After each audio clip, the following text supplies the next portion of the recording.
Okay, isang mapagpalang araw sa ating lahat, mga kapatid. Muli tayong mag-aaral ng salita ng Diyos at patuloy nating alamin yung mga bagay na nakasulat sa banal na kasulatan. Especially today, pag-aralan natin kung paano nahulog ang tao sa kasalanan. Last meeting, pinag-usapan natin sa last episode natin yung mga rason kung bakit tayo nilikha ng Diyos at nakita natin na nilikha pala tayo para magpasalamat sa Kanya. Kaya nga, pag nakaligtaan natin yung mga design niya para sa atin, yung purpose ng pagkalikha niya sa atin, malamang tayo ay nagkakasala sa Panginoon at higit sa lahat ay hindi natin matutupad yung kalooban ng ating Panginoon. Kaya masarap yung magpasalamat. Napakaraming pagkakataon na kung iisipin natin, ang dami natin pwedeng ipagpasalamat. Kaya nga sa mga previous lesson natin, yung magandang layunin ng pagkalikha ng Diyos sa atin, nakita natin yung mga bagay na dapat natin gawin. So episode 25 na po tayo at medyo malayo-layo na rin yung ating narating. Hopefully sa pag-aaral natin ito ay makita natin kung paano nahulog ang tao sa kasalanan. So merong mga bagay na hindi nagiging malinaw sa atin kung kailan tayo nagkakasala. At marami sa atin na baby pa lang daw ay makasalanan na tayo. So kung titingnan natin, lilinawin natin, ano ba talaga yung minana ng tao? Kasalanan ba o yung resulta ng pagkakasala? So sa Garden of Eden, doon po nagsimula ang kasalanan. Mapapansin natin na nung inilagay ang tao sa halaman ng Eden, sabi ng Diyos sa Genesis chapter 2 verse 15, sabi ng Panginoon, inilagay ng Panginoong Yahweh ang tao sa halaman ng Eden upang itipagyamanin at pangalagaan.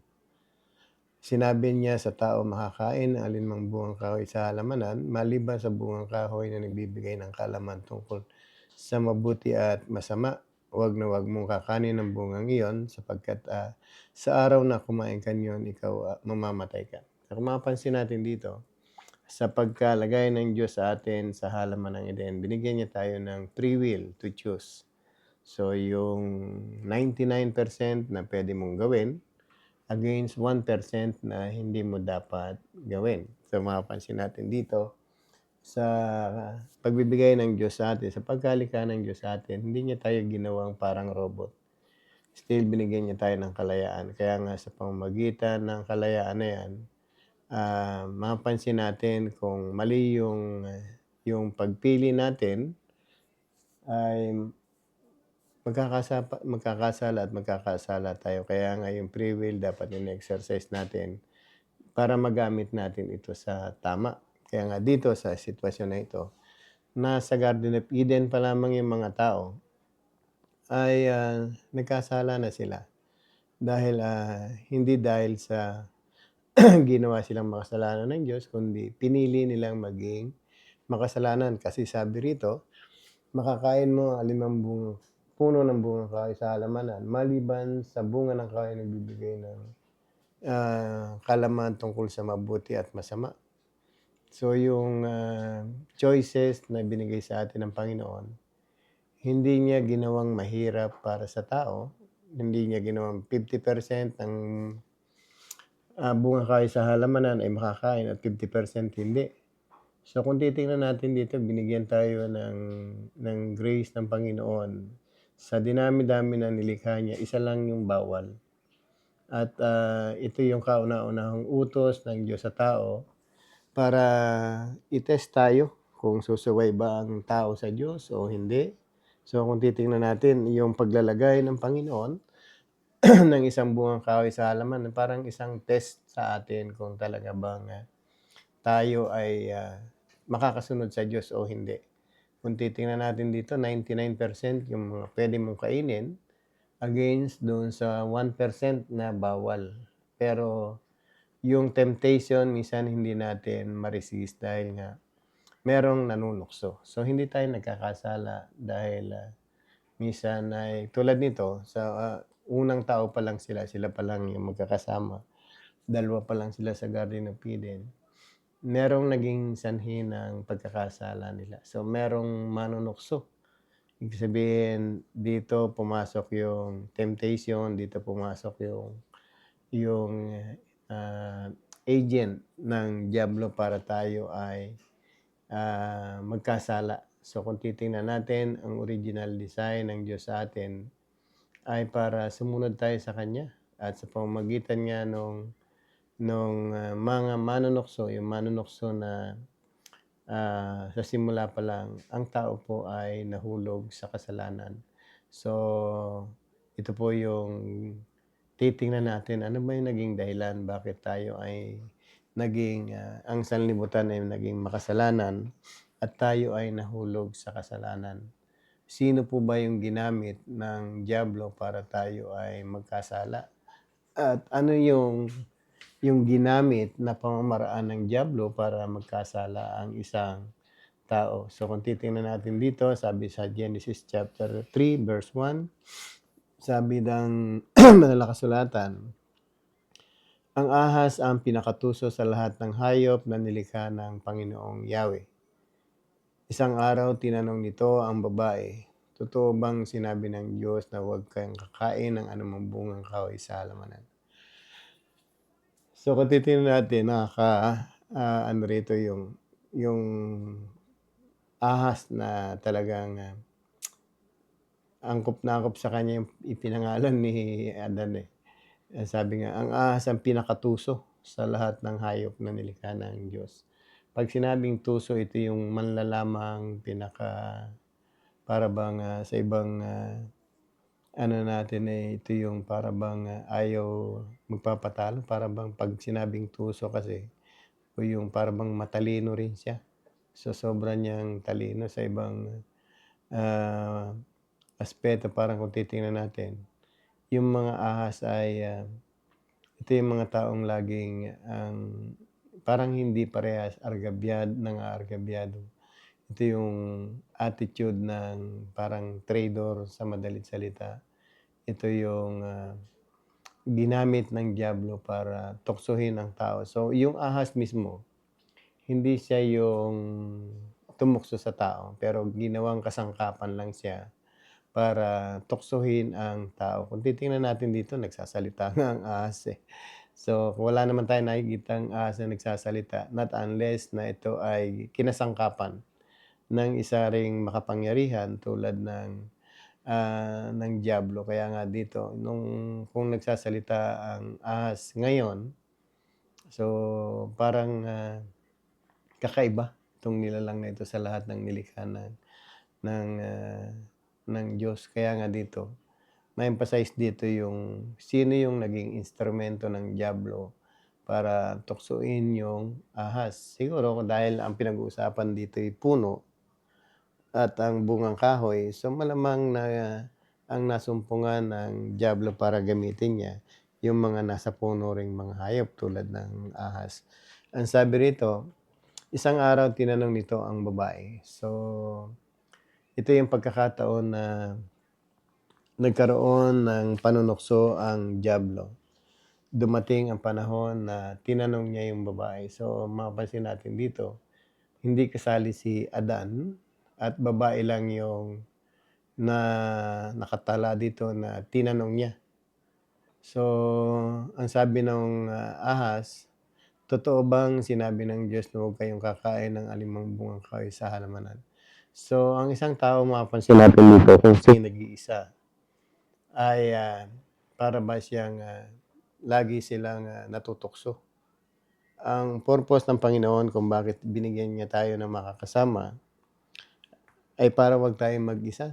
Dahil sa once na tayo ay nag-iisa, yung tukso, yung panukso ay pwedeng mangyari sa atin. Yung temptation ay pwedeng pumasok sa atin. At ito nga yung danger sa mag-asawa kapag sila magkahiwalay at nag-iisa. So, posibleng matukso rin siya katulad ng mga nangyayari sa panahon natin ngayon. Marami akong nabalitaan na maraming OFW na natukso sa pagkakasala ang bawat isa o yung babae man o lalaki man dahil sila ay magkahiwalay.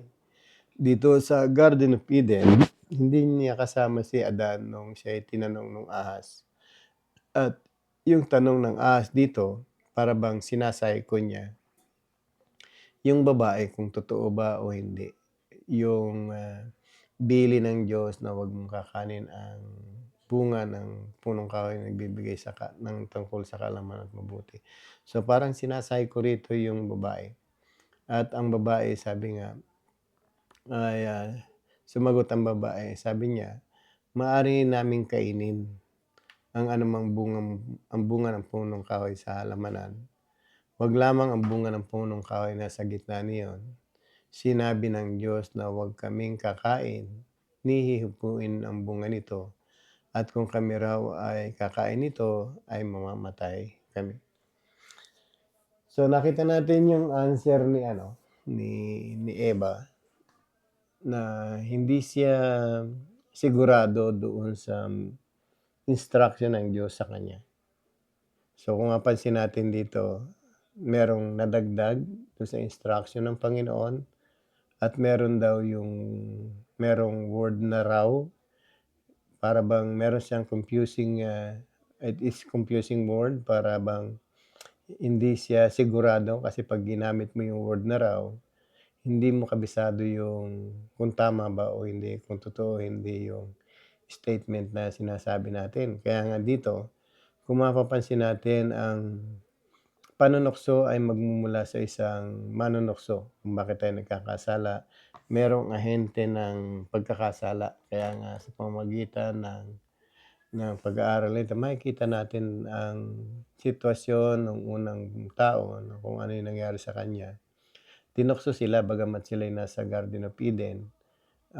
Tinukso sila ng dyablo sa pamamagitan ng paggamit niya sa ahas. At ang isang tao rin, mapapansin natin dito, kung siya'y nag-iisa, madali siyang matukso. At dito nag-iisa rin si Eva kasi ang sabi nga, tinanong ng ahas ang babae. So hindi kasali rito si Adan. At isang danger din sa atin, kapag tinanong tayo about the truth, kung hindi tayo sigurado, makikita ni Satan ang ating capacity kung talagang naintindihan natin yung instruction ng Panginoon o hindi. Sa pamamagitan ng tanong, minsan tayo ay napapahamak din. At kung ang katanungan na yan ay patungkol do sa mga bagay na bili ng Diyos, kung mapansin natin dito, yung wag kumain ng bungang kahoy sa halamanan, ay bili ng Diyos sa atin. Kaya kung merong bili ng Diyos sa atin na hindi tayo sigurado, malamang sa simpleng tanong ay mapahamak din tayo at hindi tayo magkaroon ng kasiguruhan sa tamang tanong. At sa pamamagitan nga ng hindi natin sigurado sa mga answer natin, si Satan pwedeng pumasok sa atin at pwede tayong dayain. Kaya nga sa pamamagitan nga ng pagkilala natin sa Diyos, minsan hindi natin ganong, for example, bigyan tayo ng tanong ni Satan, kilala mo ba talaga ang Diyos? Sino ba ang Diyos? Ano yung gusto ng Diyos? Pag hindi tayo sigurado sa mga sagot na yun, tiyak na kayang-kayang tayong lituhin o guluhin ang ating isipan ng dyablo para tayo ay magkasala. Pag sinabi sa'yo, wala namang Diyos, so maniniwala tayo. Kasi si Satan, tuso siya eh. Sabi nga, kung merong katalinuhan ang dyablo, ginagamit niya ito para ang isang tao ay mapahamak at ang isang tao ay wag makilala ang Diyos, at higit sa lahat, wag makasunod ang tao sa Diyos. Kaya nga dito, nung nakita rin natin dito yung answer, siguro nakita ni Satan o ng dyablo, yung answer ng babae, sabi rito, at sinabi ng Diyos, wag namin kakanin ni hihipuin man ang bunga nito. Kung mapansin natin sa original na sinabi ng Diyos kay Adan, wala namang sinabing wag hihipuin, eh. Kaya nga yung message ng Panginoon 'pag dinagdagan natin, minsan ay, hindi natin namamalayan na tayo ay magkakasala sa pagdagdag natin ng mga mensahe ng ating Panginoon. Kaya kung ano yung sinabi ng Panginoon, dapat mag-stick tayo kung ano yung sinabi niya. Wag na nating dagdagan ng opinion kasi itong bagay na ito, mapapansin natin dito sa pagiging hindi aware o hindi, sigurado si Eva do'n sa pagsagot niya. So, nadagdagan niya yung yung sinabi ng Panginoon. Kaya nga 'pag nagkaroon ng pagkakataon na makaharap natin si Eva, puwede nating tanungin, meron ba talagang, sinabi ang Diyos na 'wag hihipuin, 'di ba? So, merong mga usap-usapan, sabi nga, kung bakit daw si Eva ay natukso, kasi nung ibinigay naman talaga yung kautusan, wala pa yung babae. Kay Adan lang ibinigay. At kung mapapansin natin dito yung senaryo nung iniligay ang tao sa halamanan, sinabi niya kay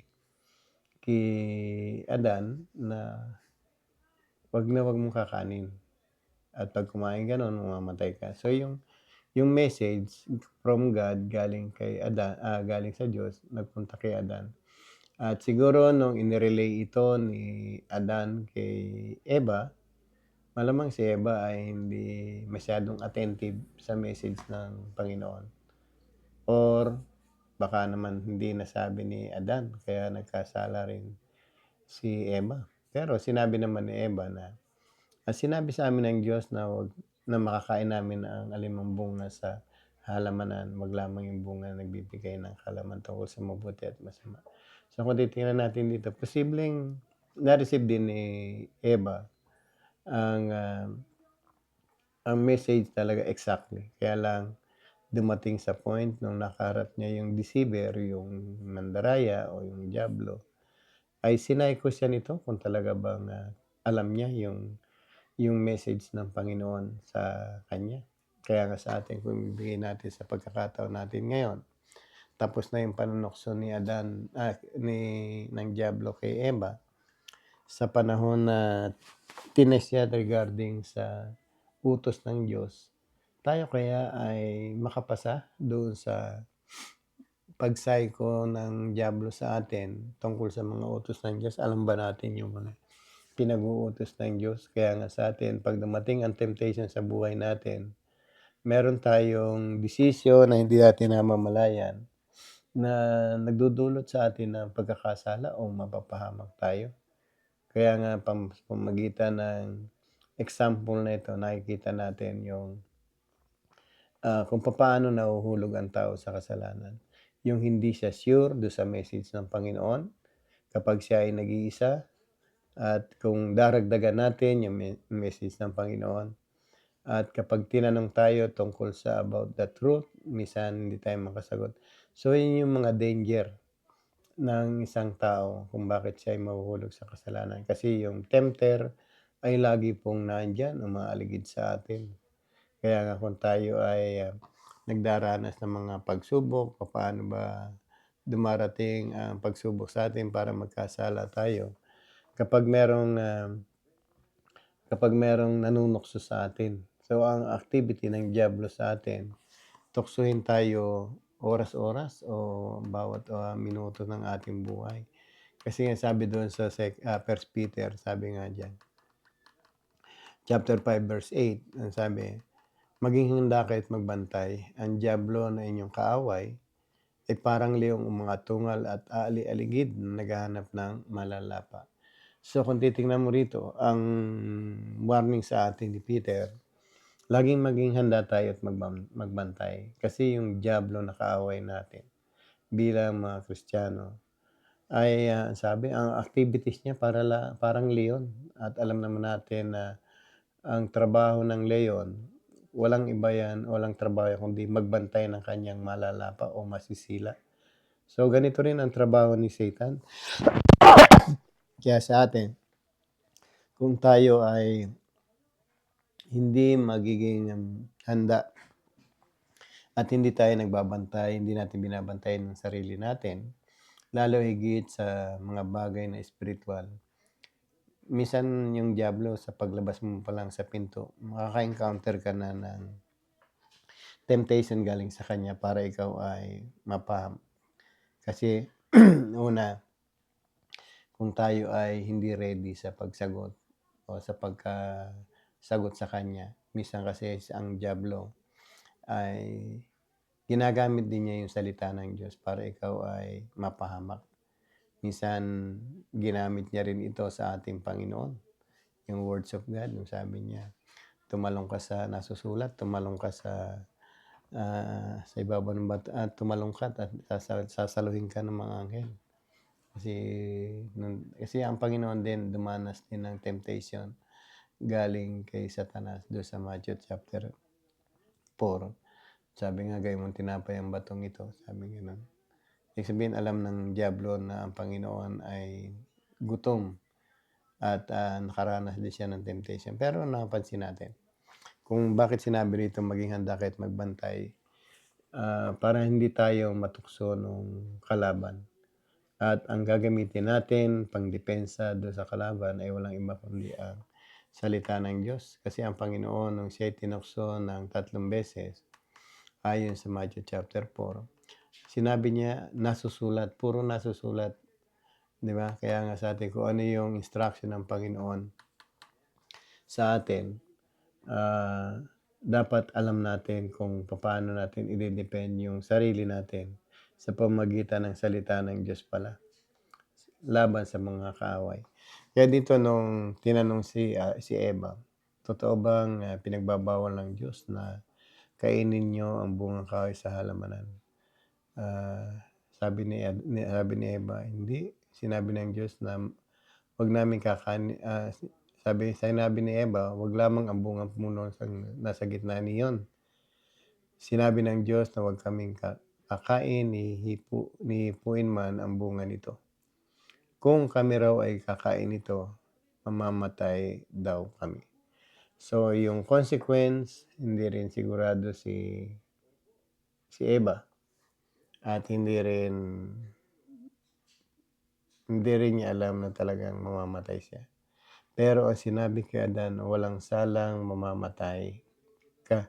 Kaya nga kung tayo ay hindi natin makikita yung instruction ng Panginoon at mapapansin natin dito na hindi natin makukuha yung tamang instruction ng Panginoon. Kahit yung resulta, hindi tayo sigurado.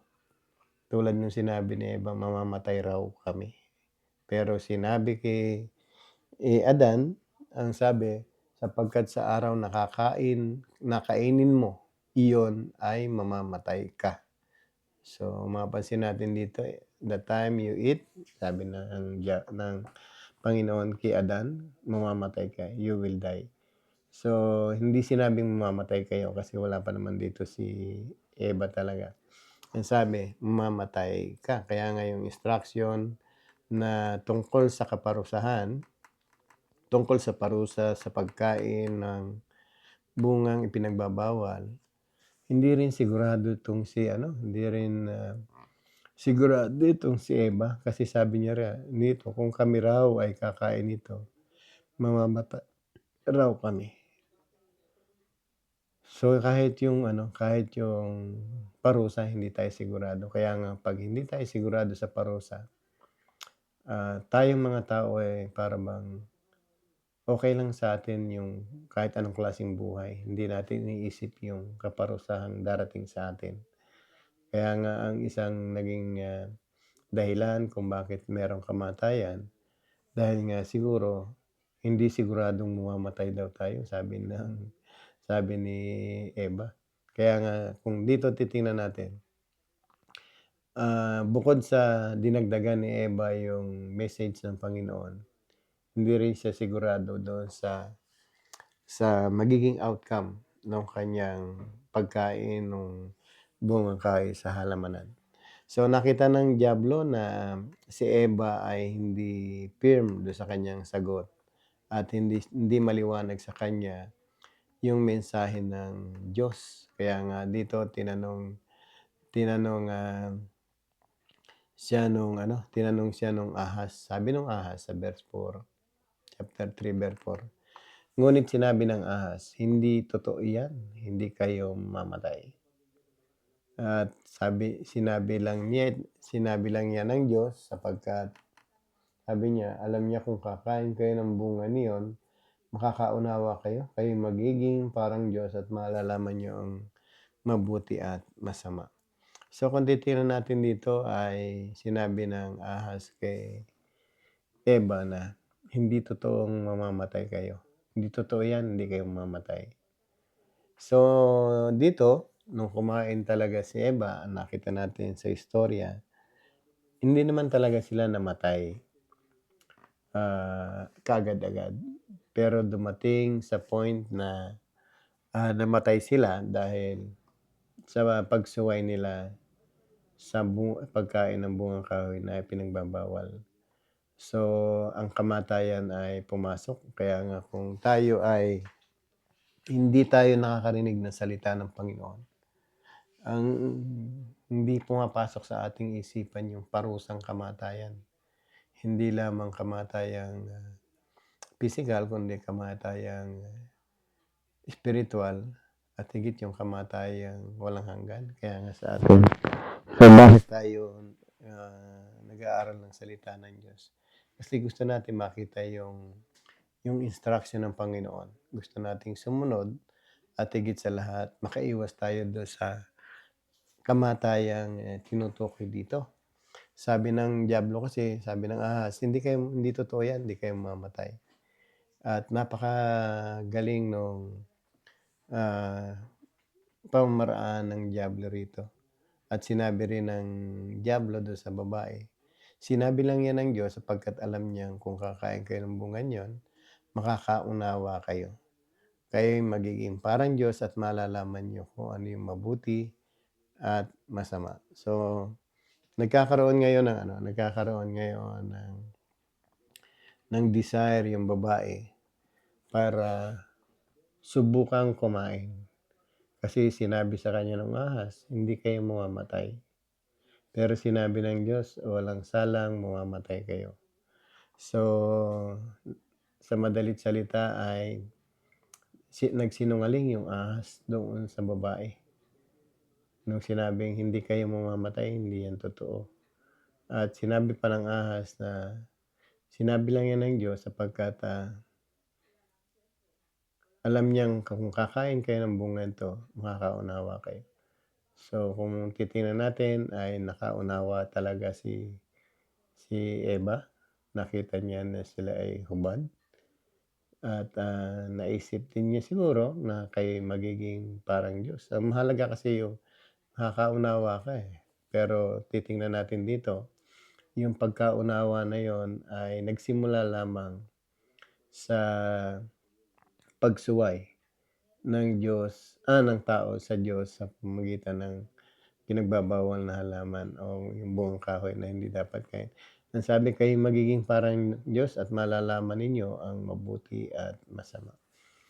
So ito yung stage ng mga tao kung kailan at paano tayo nagkakasala. Unang stage na tayo ay malapit na magkasala o magkasala na. Kasi yung mga bata talaga walang kasalanan yan. Paano ba sila nagkasala kung tayo ay nakakaunawa na? Yun yung basihan ng isang individual. Paano siya mag-i-start na mahulog sa kasalanan.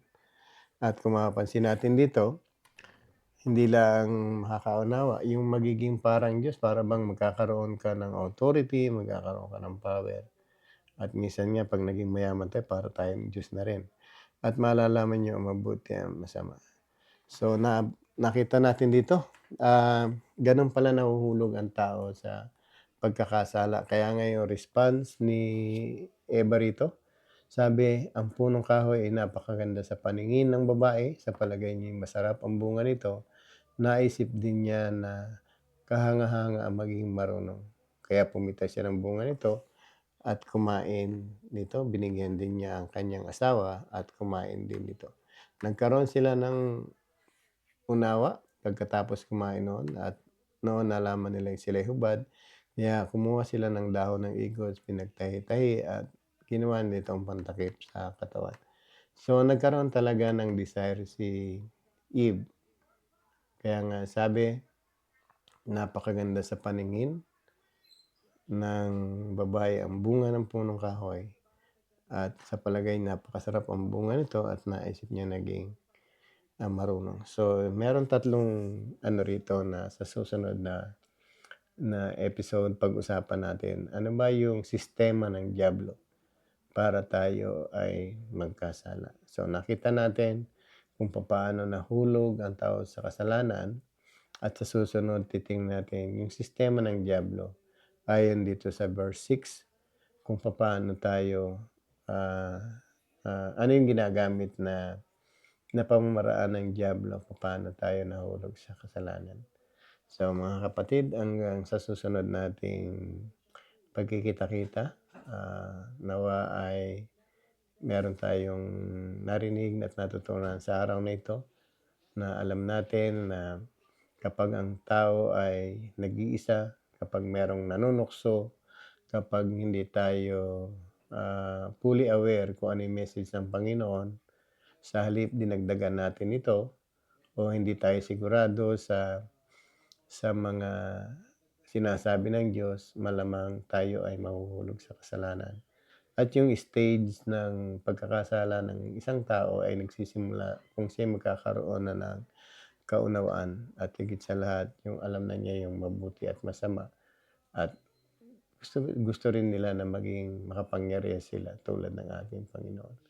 Muli, pagpalain tayo ng Panginoon at pag-usapan natin next episode yung sistema ng diablo. Paano ba siya nanunukso sa mga tao?